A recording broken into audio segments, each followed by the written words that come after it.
Okay, well, here's the real meat, not the chicken. Thank you. Thank you. So let me just ask you guys really quickly, how many folks, I see, let's say 1, 2, 3, 4, 5, 6, 7, 8, 9, and a knee, I believe that's Chase. How many of you are interested in directing? 1, 2, 3, all right. What about, that's 4, I see a hand, the left hand. What about writing? Aha, a pack of writers. Okay, well, writers and directors. And who didn't raise their hand so far? And Brendan, what are you interested in? Producing. Producing, well, don't bother learning anything, just go make a bunch of money. That's the plan. That's the plan. I'm kidding, actually, I love the producer I'm working with right now, it's been amazing. Okay, well, you guys, fire away. What would you like me to babble on about? I guess could you begin a little bit with how you broke into the industry, and maybe if you had any interest at UW-Madison? Sure. Okay, I'll try to give you the abbreviated version here. I'll try to make eye contact. I'll look at the little camera here. When I was in Madison, I was actually studying political science, and it was I was working my way through school. I was playing drums in reggae bands. I was in the Tony Brown band for a couple of years, and I had done a lot of drama in high school. I was very interested in music and drama and photography, and it was right in the last semester in school, I took my first film course, and really fell in love with it. It was a Super 8 course with J.J. Murphy, experimental largely, but I thought, geez, this would be a really fun thing to do for a living. And I had just about finished my degree in political science and realized that I didn't want to go to law school and I didn't want to go into politics. And I had to actually start thinking about what I was going to do for a career. And always had loved movies, but I came to this pretty late, about that semester in college. So I had a choice of either coming to Los Angeles and fetching coffee for people, or avoiding real life for another 4 years, going to graduate school and getting trained, so I did that. I got into the University of Texas at Austin, which was a really good program, and made several short films, a thesis film and a thesis film that did very well at festivals. And came out to LA, didn't know a soul, but I had these films in my pocket that had a lot of kind of festival words. Managed, can you guys hear me okay? I'm hearing you, weird echoes back. Yeah, okay. Yeah, we're okay. I actually an agent about a month after I got out here, through a contact who said, your film's amazing, send it to these 4 agencies and tell them that I saw it and they should look at it. And I got meetings at 3 of them, and 2 of them offered to sign me. Well, I went on a round of meetings with this short film, and everyone said, wow, this is an amazing student film. What would you like to do next? And like a schmuck, I was kind of like, oh, what have you got? I said, well, I didn't get any jobs that way. You need to go out with your short film and also with scripts as a director. And have some ideas to pitch to them, because they're always looking for material. I realized I needed a way to make a living while I was here. I worked as a boom operator and sound man for 3.5 years before I broke into directing. And during that time, I was trying to still make short films. I made some karaoke films. Somebody got hired me to do these great music videos. But I got a chance, while I was doing sound, I was also hawking this film and trying to get people to look at it. And have you guys heard of Roger Corman? What's the name again? Roger Corman. Yeah, no. He was kind of a famous producer of exploitation films. Okay. Anyway, I got my first chance directing for 2 of his people that were making these no-budget films, and I had gotten them to look at my student film. They called me a few months after they saw it and said, we're using Roger's studios and equipment, and we're making these $20,000 features. Would you like to do one? And I said, of course, said yes. And it was, nobody got paid. We shot it in 12 days on weekends. It was a very Midwood experience. There's more to it than that. It's a funny story, but that got me the chance to do real Corman films that are about $1.5 million budgets. I did movies for Roger. That's what got me started. And but that took me 3.5 years to get my first break. I actually directed, getting me to direct. From there, a woman at the agency that had yet to get me work to this point saw the comedy I had made for Roger, said, wow, you're really good with comedy, you ever thought about doing television? And I was like, hey, I want to work, set me up. So she sent me on a meeting. I ended up doing a show called The Journey of Alan Strange. It was on Nickelodeon or Disney, I forget, at the time. And ended up doing 2 years of live action kids stuff that was kind of all coming of age, comedy, action, sci-fi. I did my first pilot called The Jersey for Disney Channel. And then it was another struggle breaking into network television. I had done 2 years of kids stuff. And I got a break. One of the producers that I'd been working for, Brian Robbins, had just directed the pilot for the show called Popular, which was Ryan Murphy's first show. And he recommended very strongly to them. I did an episode for them at the network called the WB at the time, and ended up doing like every WB show that was after, because they really liked my work on Popular. I did 4 Populars at Dawson's Creek and Everwood and Gilmore Girls and all these kind of whatever dramas. At the same time, everybody was trying to make a Malcolm in the Middle, because that was a big success, single camera comedy. So all the networks were coming up with their own single camera comedies, and I did all of them. So that's really what got me started in network. And then since 1998, I've been doing pilots, episodes, and films for television. In the last 4 years, I kind of went back to kids stuff because I had the opportunity to do features. I did 2 features for Disney Channel, Minutemen and Wizards of Waverly Place, the movie, which won Emmy. And so then I was like, Mr. E-list kids. I had been doing all these like really acerbic, smart shows like Arrested Development and Eads, and their name is Chris, and my name is Earl. Suddenly I'm doing these kid movies. Just not to put all wild appropriate comedy into it. And I've just spent the last year doing Beverly Hills Show Up 3. Not a sexy sounding credit, but it was a really great experience. It was my first studio film. It was for Disney, not Disney Channel. It was a $10.2 million film. And because I did this, and the studio really loves what I gave them, they signed me to do a $25 million theatrical feature that's based on 3 of the characters from the movie. So it was a very good gamble for me to take on this film. There you go. That's last 18 years in a nutshell. Does anybody, I guess we'll open up to questions just as we go. Everybody wants to be a director. Why are there only 3 seasons of BMS? I'm sorry? Blue Mountain State? Yes. Why are there only 3 seasons? It's a good question, because I think the show was very successful for Spike. And I was supposed to be the producing director on the 3rd season. I was going to go spend the summer in Montreal, because I was the first director on the show after Brian did the pilot, again, Brian Robbins, who got me my break doing network TV.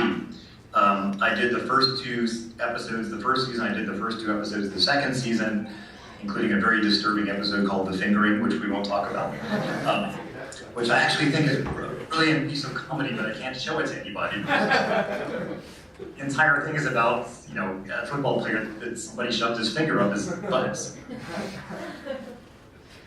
It's like, it doesn't really fly to me. Anyway, so I was supposed to be the director on the 3rd season. They made me the offer, and literally at the same time they were negotiating the offer, I got offered this film and wanted to do the film, so I had to back out of it. I don't know what happened in the last season. I don't know if the quality fell down. I don't know, maybe the network just got tired of the premise. Cool. I sure enjoyed doing it though, it was a fun show. Yeah, I got one. So what's like one piece of advice that you would give all of us if we want to pursue being a director, and what's one thing that you made a mistake on that you really learned from? Well, I'm just full of advice. I can do advice until you all fall asleep. I noticed nobody has beer there. What? This is Wisconsin, right? Well, anyway, because what is it, 5 o'clock there? Sorry, 7:30, right? 6:30. 6:30. Yeah, time zones were never my forte. Piece of advice. Well, if you're trying to break into directing, again, one early mistake I made was not having material to go out with. And I wish that I had developed my skill as a writer at the same time. I actually have 7 produced screenplays. They're all kind of at that Corman level, low budget. I put my real name on 3 of them. There was a point where Roger wanted to, he thought he could make money doing remakes of pieces of literature for the European market, and I wrote Hound of the Baskervilles for him, and a thing called The Suicide Club. It was a decent movie. But it's important to have scripts, material to go out with as a director. That's one thing I would do differently. I mean, that was the biggest mistake that I made, honestly. The other thing that's, I've just learned gradually is, in television particularly, it's very important to kind of get along with everybody, and it doesn't pay to be the filmmaker, because I come in, I have very specific things. I prep my shows very carefully. All my shots are thought out. I've picked a couple of battles over stuff that was important to me creatively that cost me relationships that were, in the grander scheme of things, were I to go back, I would have just let them go. Because in the end, you're doing episodic television as a director, the writer-producer always has the last word. And it's actually more important to get along with that person and have them want to work with you again than it is to get every little creative point that you want. So I would have done that differently as well. There's stuff that I generally talk to. I talk to students from Texas several times a year that they have a semester out here. And some of the things I tell them are, look, when you come out here, it's really important to be nice to everybody, because the guy who's running the craft services table on this film you're working on is going to be producing the next film. It happens. Ben Stein had an axiom. He said, in Hollywood, friends move out of town, enemies accumulate. It's a small town, so it really pays to be nice to everyone. It's important to be very professional when you come out here, which means showing up to meetings on time, dressing professionally. Flaky artist types don't quite cut it here. It's a very professional medium. There's a lot of dollars on the line, so people want to know they can rely on you. Here's some kind of basic advice. I don't know if I answered your question, but Yeah, no, that was great. I see a hand. Yeah. Hi. So I've got a couple questions. First of all, do you think you need an agent to break into the TV industry? And if you don't, how do you think we should? My friend and I have some material that we'd like to show some people, but we don't know exactly how to just get into the TV industry. How would you advise some college students to do that? Agents are really important gatekeepers. When I broke in, things had not evolved on the internet with YouTube and being able to put your short films on the internet. So agents are important gatekeepers. What agents tell the industry is that somebody has already invested in your talent. They've been willing to risk their time trying to put you out there because they think that you're talented. It's a lot harder getting your stuff seen if you don't have an agent. It is possible. I'll tell you guys what I tell the Texas students, which is that it is an extremely difficult business to break into. As a director, as a writer, as a producer, as an actor, anything above the line. I assume you guys know the difference between above the line and below the line. Anything above the line, very difficult, very competitive, but you can do it. The fact that you guys are in that room, interested enough to talk to me right now, tells me that you are motivated enough to break in, okay? What you need to kind of get over is the idea, the fantasy that you're gonna come out to Los Angeles and be discovered. And this was my fantasy too. I thought, I got this short film, I got an agent a month after I got here, I thought somebody's gonna drop $20 million in my lap, I'm gonna be directing features. That didn't happen. But I had the persistence to stay here and keep banging my head on doors until I did get a break. And the break I got was a crappy little $25,000 film that I wish I had not put my real name on. And no, I'm not going to tell you the title of it. Figure it out on your own. But you'll see, it was a lot more embarrassing when I had certain credits on my IMDb page when I only had like 8 credits. Now that I've got 100 credits, it's not so bad, they're way down at the bottom. But I've never been terribly shy about saying yes when work is offered to me. I view every opportunity, every work offer as a way to increase my skills, to get to the next level, to get my work seen by more people. So my journey has been very much a journeyman's journey. My name is not being talked about in circles with James Cameron and Steven Spielberg and stuff. I would still like to direct features. I still want to put things on the big screen. I've just been working my way there for the last 15 years.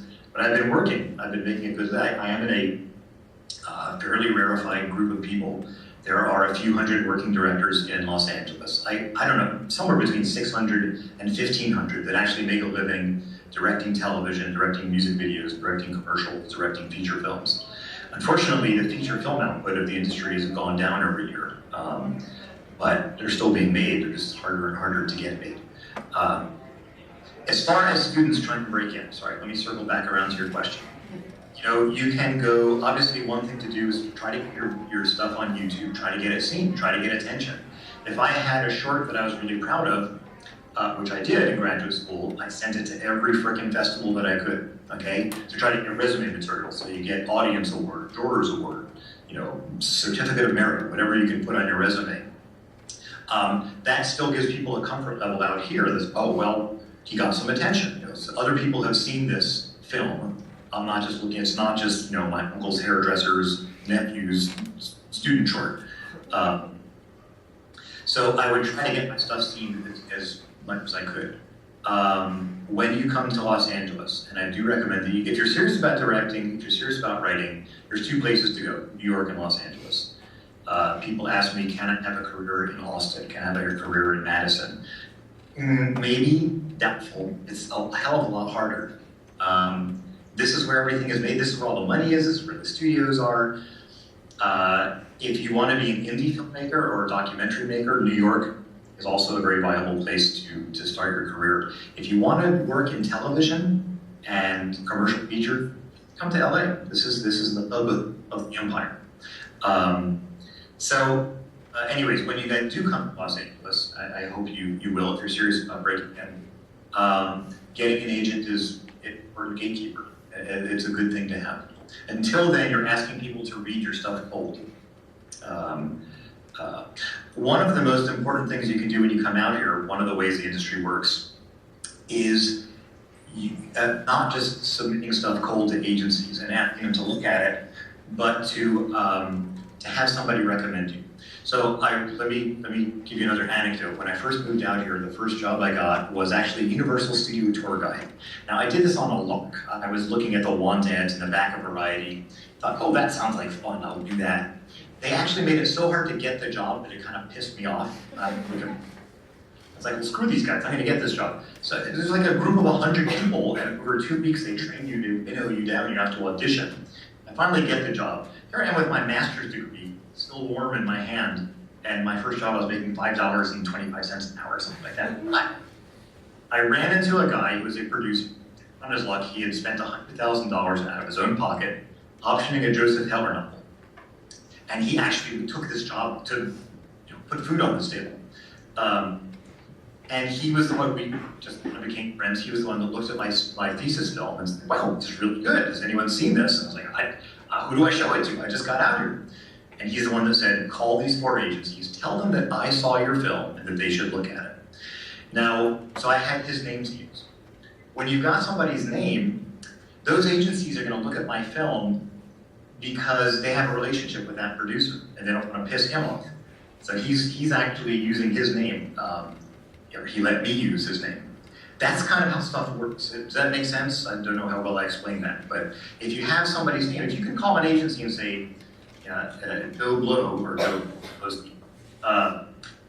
saw my film and suggested that I sent it to you, if they have a relationship with that producer, they're going to look at it to maintain that relationship. Okay, that's how you're a lot more likely to get stuff seen or read than just submitting it cold. And frankly, the big agencies will not take cold submissions of writing or films. because they get accused of ripping off ideas. Every year, there's Snow White. There's like 3 Snow White movies coming out. So everybody who submitted a Snow White idea for the last decade is going to say, they plagiarized my idea, that's Snow White. It's like, well, first of all, it's Disney from the 30s, but there's a limited number of stories in the human repertoire, okay? And you don't have to be that great of sending your stuff out. It doesn't get ripped off that often. But because they get it, so they look full submissions. So there are a lot of mid-level, lower-level agencies that will do submissions. If you look online, and I suggested a bookstore called Samuel French. I assume you can find them online. You guys hearing me okay now? Yep. You'll find listings of agencies in Hollywood, and they'll tell you which agencies will take cold submissions. And that's a good place to start to try to get represented. Yeah. I've been battling for... Nice. I like the way you found the frames. Well done. Okay, I'll hop in for a second. So you went to film school, and it seemed like that you got a lot of use out of that. Would you say that's pretty instrumental if you want to break in as a writer-director going to a film school? For me, it was really important because I had not really trained as a filmmaker. I was a political science student. I added on a degree with communication arts. I actually had a double major.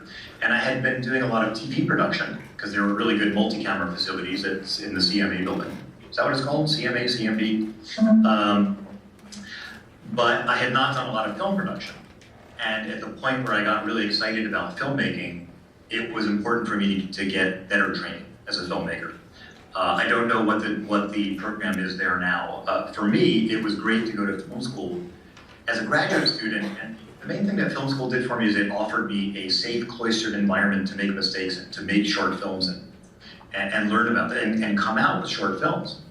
It's easier doing it in film school than it is trying to support yourself with a restaurant job and make short films at the same time. So yeah, it was very good for me, and the program was really good at Texas. I had some very good instructors. I had one wonderful documentary maker named Jan Krawitz and a guy named Nick Caminos, who was an old-time Hollywood film editor who really taught me art of editing, which has been very important. If you guys have been doing a lot of film courses, I'm not sure how important it is to continue with graduate school. It is important if you want to direct to have great short films to show. And if you're going to come to Los Angeles, again, I'm making the presumption that you guys are interested in doing what I've been doing, which is commercial filmmaking. It's, I'm not doing experimental films here. I'm making television, I'm making scripted drama and scripted comedy. It's important for your short film to demonstrate that you can handle American narrative, okay? So it's not experimental, it's American style narrative. That you know how to work with actors, that you know how to tell a story with moving pictures. As a director, this is your job, to take words on a page and make them into moving pictures, and to tell a story with moving images. So that's what your film needs to do for you. And it needs to be great. Yeah, so, sorry, go ahead. I was going to ask you, so Arrested Development is one of my favorite shows. Excellent taste. You directed one of my favorite episodes, not a pussy. So I'm wondering if you could tell me just what it was like to be on that set, and you know, if you have any involvement going forward with the new episodes or the film, and yeah, just a little bit about working with that show. That's one of my favorite episodic experiences. It's some of these, I mean, the smartest writing that I've gotten to do out here is Arrested Development and Weeds. Those are the two best shows that I've done. Especially, it's funny, I'm cutting a new reel in the room next to me, and I've just been looking at these scenes again. That is a great, I really like that episode. That particular cast is one of the funniest casts. Just like every member of that cast is amazing. And the writing was so smart. It was very different from me because I had come from a bunch of shows, single camera shows, where I had just come off My Name is Earl, actually, and which was basically a ripoff of Raising Arizona. Are you guys Coen Brothers fans? Yeah. I hope. Yeah. I love Coen Brothers. But those shots are, very designed. The angles and the lenses and how the camera's moving. Arrested Development was completely different. It's shot 2 cameras, always handheld, always this documentary style. with these fake zooms in and out. I kind of hated it at first, honestly. And it's this wash of light, this ugly light. It's not a well-lit show. Even the DP was embarrassed by it. But we would light whole sides of sets at a time so we could shoot 180 degrees, sometimes 360. Saying that, I still went into that show and I still worked out all the camera blocking and the actor blocking ahead of time. Because I had, in Not a Pussy, like the first 10 minutes of that show all takes place in the Bluth kitchen living room. And 1, 2, 3, 4, 5 different characters kind of come in. And the blocking is actually very intricate. If you look at that scene again from the time Michael and George Michael come in, and Job and Maybe and Steve Holt, I covered every angle of that set. People are constantly walking past each other and crossing, and all my camera pass-offs those are all designed. Those weren't by accident. But the cast is amazing. One of the biggest challenges on that was Jason Bateman. He's the only straight man on that whole show. Every character is freaking waxed and crazy on that show. And he was the glue that held it together. And so he struggled with every scene. It's like, what is the reality here? How would a sane person react to these crazy people, these goings on? So it took a lot of time working with him to try to get him to feel grounded and motivated in those scenes. But it was that's fine. Actors develop a reputation for being difficult, and in his case it's very unwarranted because it was always about the work. There's a scene where Anne Veal has to sing We Three Kings with a camel toe. Bring a camel into the stage. Yeah, there were camel toe jokes, and Fox would not let us get away with most of them. But the camel wouldn't come in the tent. We had this whole tent set up, had a live camel. I'm just coming off of Beverly Hills, where I had 27 dogs on set. I've worked with a lot of animals. The camel refused to come in this tent. And we struggled with the trainers for like 45 minutes, and I have 12 hours of light. My day is dying on me. And I finally called Mitch Hurwitz and said, look, I can't get the fucking camel in the tent. Can I make a joke out of the fact she can't get the camel in the tent? She said, yeah. But it ends up just being a shot of her tugging on the camel. I went to David Cross. I said, look, I want to get a shot of you and Portia standing on the railings, and you're just urging to get the camel in, because I was trying to cover the script where there was a hole. He proceeded to do a minute of the raunchiest stand-up comedy that I couldn't video. It was all masturbation jokes about. Just like I rolled the camera and Dave starts going, okay, just reach on it and tug it until it comes. Just reach down and tug it.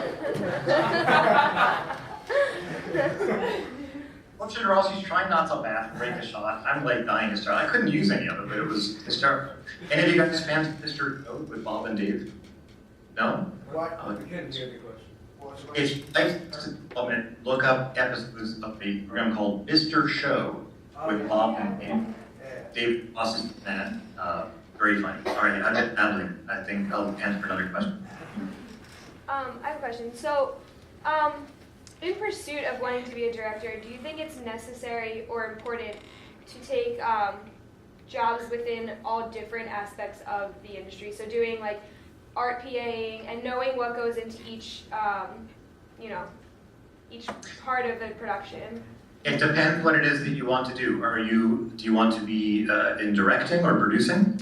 I'd actually rather be an assistant director than a director, which I know is really weird to hear, but. It's very valuable. If you're a director, it is certainly very valuable to understand different parts of the set. For me, being a boom operator, I really learned crew psychology. So crews love me because I treat them like human beings. I learn their names. Is another piece of advice for you. I make a real effort, and I've done seasons where I've done 9 different shows in a row. And after the first day and a half on set, I can say the first names of all the people there. So I'm not saying, excuse me, I'm saying, Bonnie, can you come in and touch her up? People really respond to that. They feel respected, they feel valued. But I learned crew psychology, I learned how sets operate. It's not important to know every job in detail. The more jobs you do know, the better off you can do your job. It's a very collaborative, filmmaking is an incredibly collaborative medium. You are constantly relying on the expertise of a lot of other people. I have taste in fashion, but I could not design somebody's outfit. I have ideas, I'll throw them off of my costume designer. But I'm relying on them to give me looks, So it's stuff like that. Production designer, I don't know how to design and build a set. I have ideas about it. One of the things, somebody asked me a question going to film school earlier, and one of the things I really encourage people to do if they want to be directors, producers, writers, actors, is to get a good liberal arts education. The more you know about the world and the human condition, the better off you're going to be telling stories about that. Okay, so read books, travel, have a bad affair with the wrong person. It's all good life experience. If you only know, what film schools are good at teaching at is move a camera. There's a lot of guys that are really good at moving a camera, but if you don't understand humans and human psychology, you're going to be at a disadvantage. So courses in psychology, literature, all the humanities is really good, almost in some ways more important than studying physics of film. As important, let's put it that way. I have a writing question actually. How do you approach a screenplay when you begin it for the first time? And also, do you have any little rituals that you go through when you sit down and write? I like to beat my wife and dog. And that joke didn't even work. On the set, I'm very even-tempered. I never raise my voice. I don't lose my shit. And people come up and say, "Wow, you're so calm. How do you stay so calm?" And my standard response is, "Well, I go home at night and I beat my wife and dog." One actor who was not like the brightest bulb, I told him that, and his reaction was, "Oh." And I said, "Dude, I'm joking. I would never beat my dog." Guy didn't talk to me for like 3 days. Do I have any rituals? I will clean the house because when writing. Honestly, writing is the only thing I've done that's harder than directing. If you are starting with a blank page of white paper, it is terrifying. So I will clean the house, I will organize stuff, I will do all the shit that I've been avoiding doing for the past 3 months before I can actually put words on the page. Then you actually have to start writing. I've kind of been trained to do a beat outline before I start writing scenes. Writing scenes is the fun part. I love writing dialogue between characters. Writing the beat outline is hard, figuring out how the story is going to evolve, how the characters are going to arc. That's the hard part. Figuring out your third act and ending, that's the hard part. Writing snappy dialogue is the fun part. So some people will say, well, geez, just start writing dialogue and see where it goes. That's one way to do it. My wife, who is a very famous screenwriter, is a big structuralist and is a very firm believer in a very detailed beat outline. And she has trained me to her ways. My wife wrote Dexter for 4 years. She was the head writer on Dexter, ran that room for seasons 3 and 4. She also wrote this little series of, she wrote a series of indie vampire films called Twilight. She's very well known. We're waiting to hear back. I need you guys, I don't actually believe in God, I'm agnostic, but if you would pray, she has a pilot that we're waiting to see is going to get picked up or not by ABC. It's a really good pilot. There's different approaches, there's different ways in. Whatever works for you. A lot of writers say it's great to have discipline and sit down at an appointed place and time. There's a lot of truth to that because writing is, again, writing is rewriting. And this is an early lesson I had to learn. You have to give yourself permission to write shit because first draft is always shit, right? And you make it good when you go back. If you can write 4 pages of crap and you come out with a joke you like or a side of dialogue back and forth that you really like, that's a good day, my friend. So it's just winnowing and editing and getting rid of all the stuff that doesn't work and trying it again. It's hard work. There's not really magic to it. If you sit down for an hour or 2 hours every day and force yourself to turn out pages, even if 3% of those pages are good, then you're making progress. So that's my accumulated wisdom on writing. Give yourself permission to write shit. That was a hard lesson for me to learn. And honestly, all the writing that I did that was produced was for a very low budget level. And I could turn off my internal censors because it was like, well, how good does it have to be? It's for Roger Corman, you know, it's, Roger was famous for saying he wants some incident of violence or sexuality every 10 minutes in his films. So you're not writing Dalton Trumbo here. When I moved up in levels, actually what happened was two things. I got very busy directing. I started doing TV and I was just exhausted from directing, which is, directing, you're doing anaerobic sprints. And when you finish a project, you come up gasping for air and needing to sleep and drink. Whatever is your pleasure. What was I talking about? Writing. I'm babbling on again. What was the question? You're talking about? I mean, you answered most. Honestly, you can babble as long as you want about writing. I enjoy hearing about it. So, I was just talking about the approach, and then I'm gonna turn it over to this guy. Ask me some questions. This was given to me by a prop person on Beverly Hills, Chihuahua. One of the dog toys. My official ID tag on. I didn't realize you were seeing me backwards at all. I'm happy to be up around. Yeah. Anyway, writing. Ready? Yeah. Okay, so let's say like you fast forward, fast forward, and you finish your first like feature-length film script, but you're a nobody, obviously. Is that when you look at the mid-level agencies for cold submissions? Do you try to like find connections, maybe like pitch, like cold pitch studios? Like how do you go about marketing it? Is your interest primarily in feature writing or in television writing, or both? Both. Okay. They are a little bit different, but either way, what you need are 2 or 3 excellent samples of your work to go out with.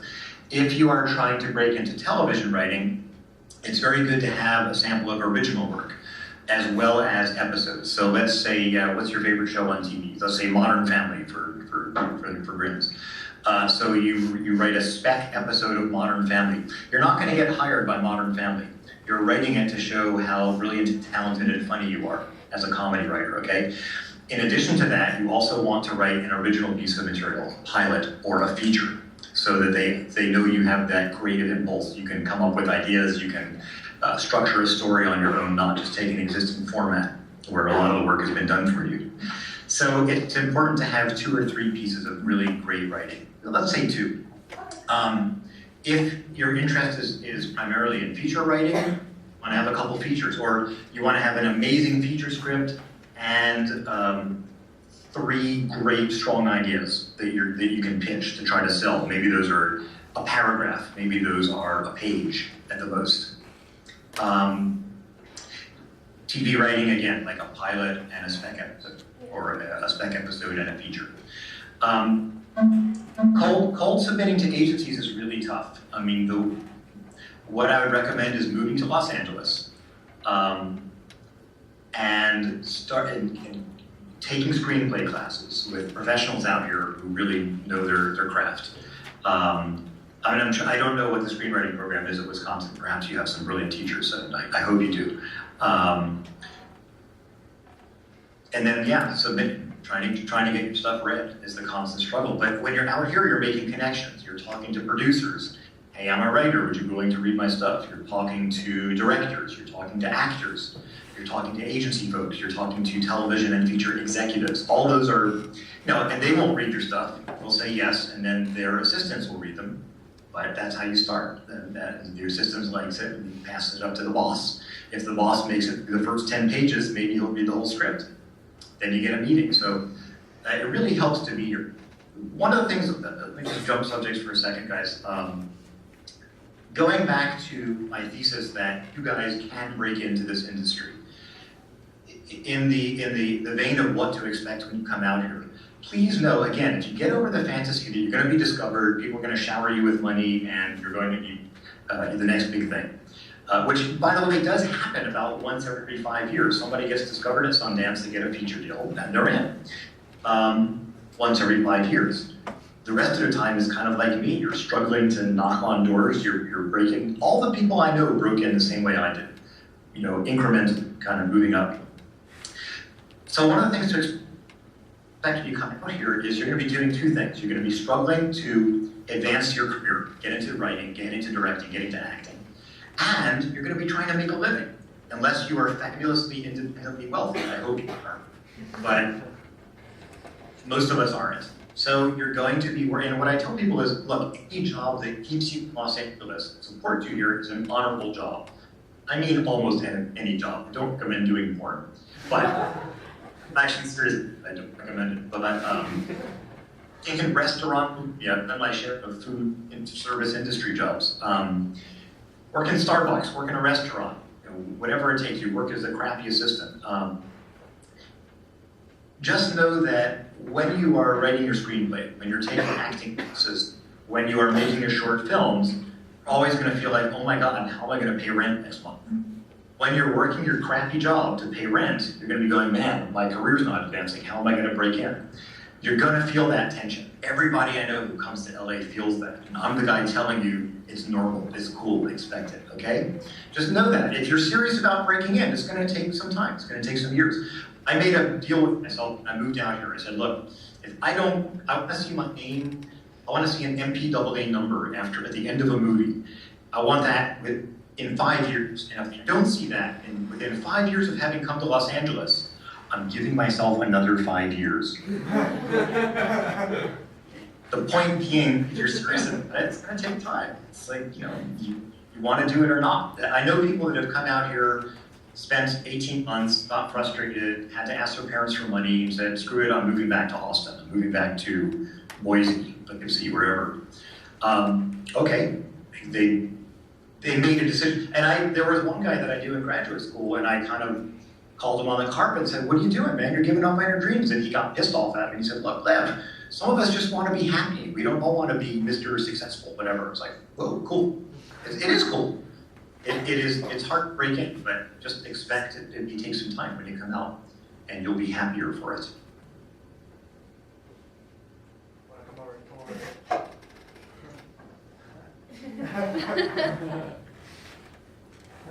Hi. I just got a question. So as distribution's kind of changed with the internet, and do you kind of feel any sort of threat, maybe for your position or for films in the future, just with how everything's kind of moving to the internet, and I mean really the industry is kind of shifting because of it? No, I feel threatened by you people trying to steal my jobs. That's a joke. I don't feel threatened by the internet. Actually, you know, what's interesting was a few years back, all the cable channels started doing original work. At first, I was slightly resentful when I would do cable shows because they don't pay as well as network. But then, you know, there's more work out there because of it. The network, the highest paid work has gotten increasingly difficult to get. What's happened in my industry is the feature films have gone from, you know, America making 400 films a year to making 100 films a year. All these feature directors, all the mid-level feature guys, not the 20 A-list guys that get, you know, $5 million per feature, but everybody else, they're trying to make a living, and they're coming into television in the last 5 years. It's like all the TV pilots are done by feature guys now. So it's squeezing guys like me that are mid and high-level TV guys. You know, it's harder for us to find work in network. And the feature guys are doing episodic as well. But all this cable world has opened up at the same time. It doesn't pay quite as well, but it's some of the most interesting work on television. My wife's really questioned whether she wanted to do her pilot for ABC because she loved doing Dexter so much. You have so much more freedom doing cable stuff. And even stuff on USA Network and FX, you know, you can get away with kind of more adult situations than network. The standards on network are a little bit more stringent for Middle America because they have bigger audiences. I don't feel like internet is a threat. I mean, every time somebody tells me that they bumped into people working on webisodes, my first question is always, well, are they making money doing this? You know, I mean, if they are, good for them. But the answer I always get is, well, no, they're still trying to, you know, attract advertisers and stuff. It's going to happen one of these days, which would be, you know, wonderful for guys in your position trying to break in. I mean, you know, when I was in graduate school in the late 1980s, I shot my films on film. The video had not progressed, the video looked like crap. And nowadays, you guys can get really high quality looks for your films, very inexpensive, and then edit on your computer on Final Cut Pro and post it on the internet. Fantastic marketing tools. So do it. But I don't see the internet as a threat. I see it as an opportunity. I have gotten the opportunity to do webisodes. I have yet to see material that excited me to the point where I was going to work for not very much money to do webisodes, but I would if the material was good. You had a question in the back? Yeah. So you said you've taken a lot of different jobs because they're all good experiences, et cetera, et cetera. Right now, there's a lot of jobs in reality TV, and from speaking to a lot of people, they say they feel like they get stuck into reality because that's where the jobs are. And it's kind of frustrating if you want to get into live action, scripted TV or film. Do you see that as a common trend, or what's the way to break out of that? I have yet to hear about anybody directing reality TV and then into scripted television. So yes, be careful. That can be a dead end. On the one hand, I'm talking about the duality of trying to chase your career on the one hand and make living in the other hand. Working in reality television as a money-making opportunity, why not? You're working with cameras, working with production. Most of that stuff is scripted anyway. It's just and you can be working in editing rooms, so there's some value to it. But yes, I'd be careful about starting to direct it and get stuck there. On the other hand, people are looking at my career going, well, this guy's been doing TV for the last decade, he hasn't broken into features yet. So who am I to talk? I'm not very interested in so-called reality television. My wife would not be watching So You Think You Can Dance, which I enjoy, which is very strange. It is the gayest show on television, I must say. Like dance, and there's a really good dance choreography.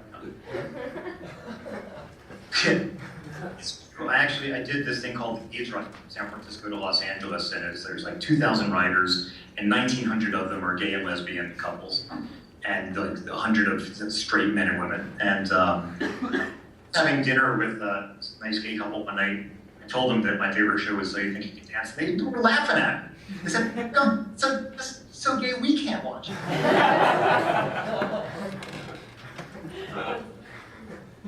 So yes, you do have to be careful about getting stuck in reality TV.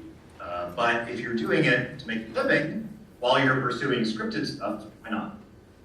No. At one point, I was doing sound, and I had the opportunity to join the Sound Union Guild, Guild 600. And I really struggled with that because I felt like if I joined the union, I would be selling out my dream of becoming a director. And I was talking to my dad about it, and he said, well, won't you have the opportunity to make more money in smaller amount of time and then have more time to work on your directing? I said, well, that's a smart way to look at it. I did join. I did a movie called Terminal Velocity with Charlie Sheen and Nastasha Kinski. I was the cable man on that. And I made like 50 grand in 4 months. And then I could afford to not work and sit home and try to write and try to break into directing.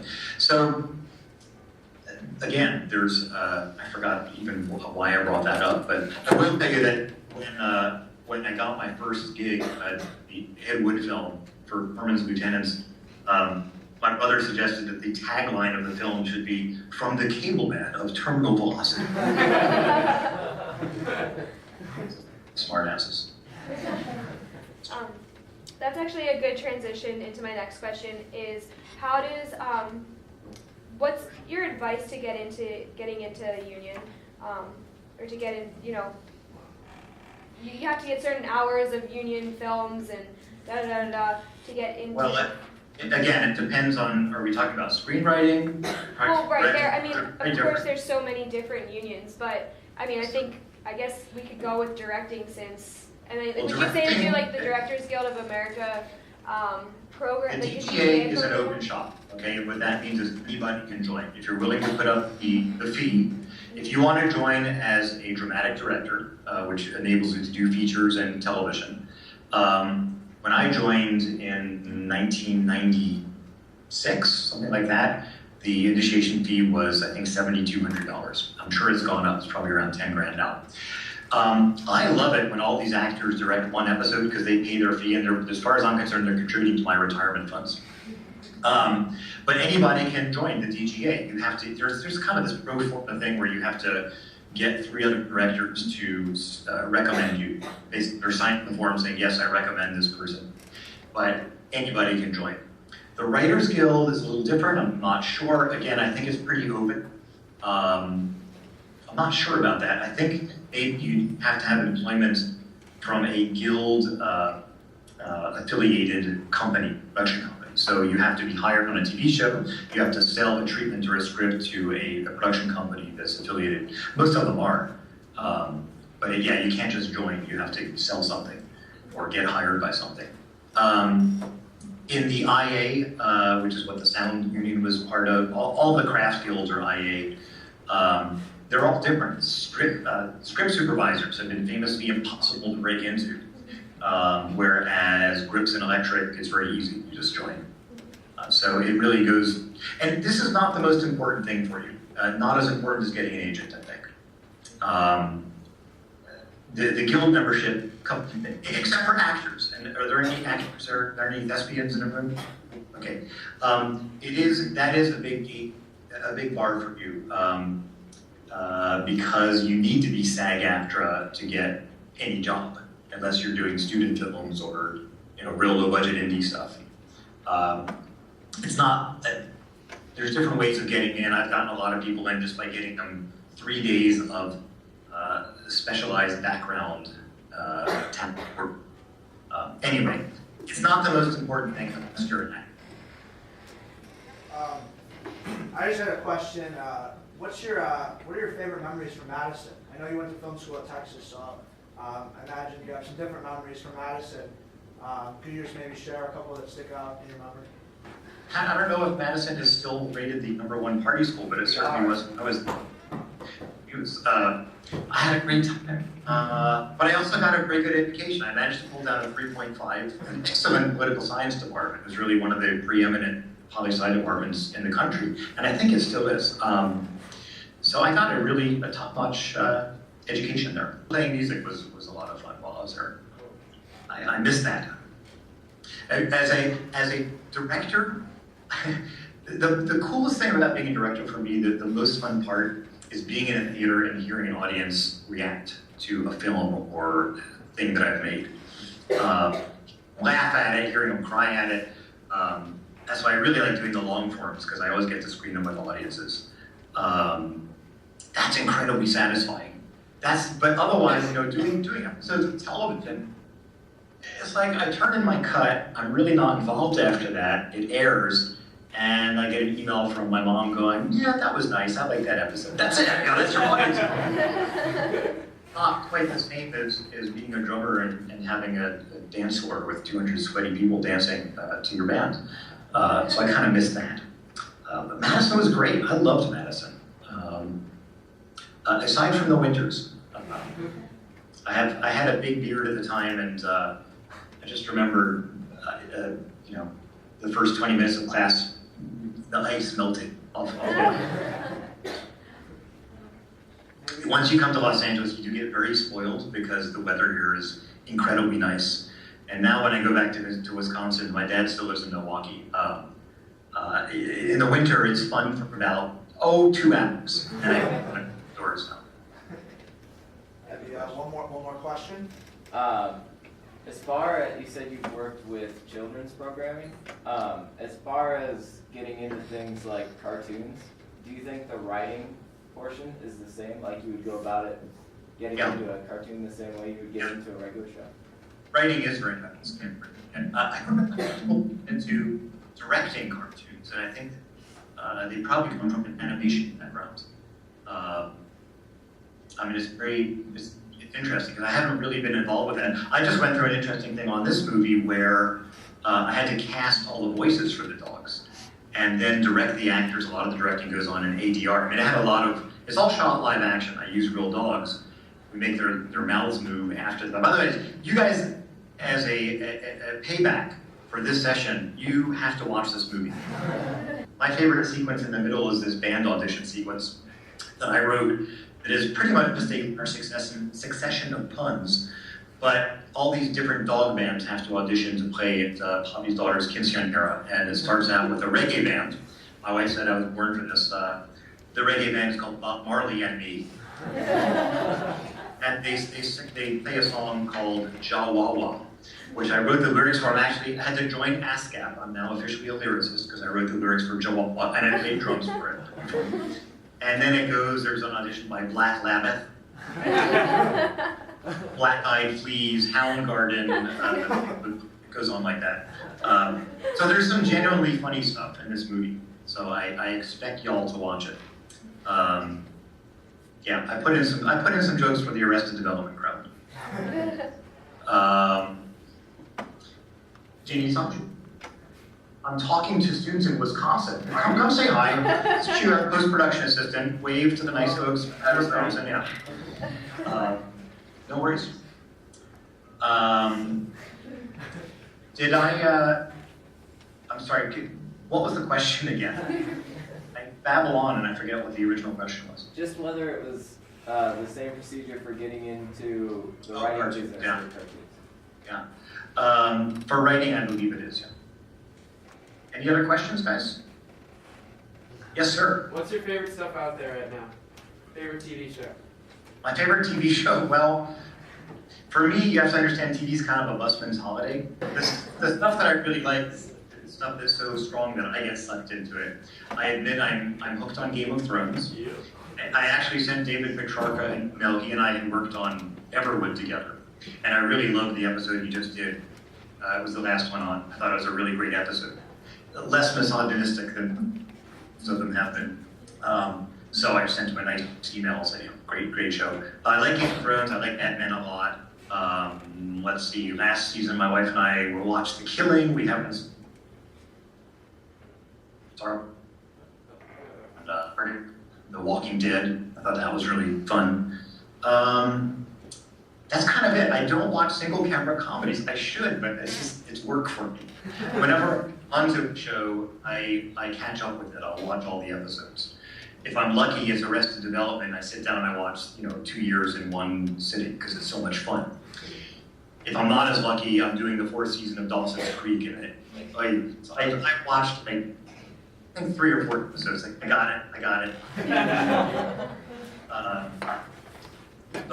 Yeah, those are, and honestly, what I really enjoy watching is Top Gear.